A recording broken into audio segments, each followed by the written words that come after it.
स्वामी समर्थांची प्रेरणादायी कथा तुझ्यातली शक्ती। एकदा अक्कलकोटला एक तरुण स्वामी समर्थांच्या भेटीस आला। त्याच्या चेहऱ्यावर दुःख, डोळ्यांत भीती आणि मनात एकच विचार, मी काहीच करू शकत नाही।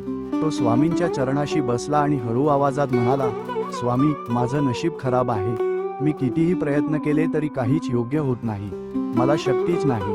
कृपा करा स्वामी। स्वामी त्याच्याकडे शांतपणे पाहत होते। थोड्या वेळाने त्यांनी जमिनीवरून एक लहानशी काडी उचलली आणि त्याच्या हातात दिली। स्वामी म्हणाले, ही काडी मोडून दाखव। तरुणाने ती सहज मोडली। स्वामी पुन्हा हसले आणि म्हणाले, आता या 10 काड्या एकत्र मोडून दाखव।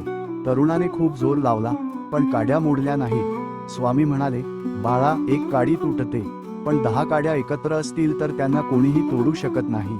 तू स्वतःला एकटा समजतोस म्हणून कमजोर वाटतोस, पण देव, श्रद्धा, कुटुंब आणि तुझ्या मनातील विश्वास हे सगळे तुझ्यासोबत आहेत। मग तू काडी नाही, तू संपूर्ण गट आहेस। तुला कोण हरवणार? हे ऐकून तरुणाचे डोळे भरून आले। त्याला कळलं की शक्ती बाहेर नसते, ती स्वतःच्या मनातच असते। तो स्वामींना नमस्कार करून गेला आणि त्या दिवसापासून त्याच्या आयुष्यातला प्रत्येक दिवस बदलला। कथेचा अर्थ, देवावर आणि स्वतःवर विश्वास असेल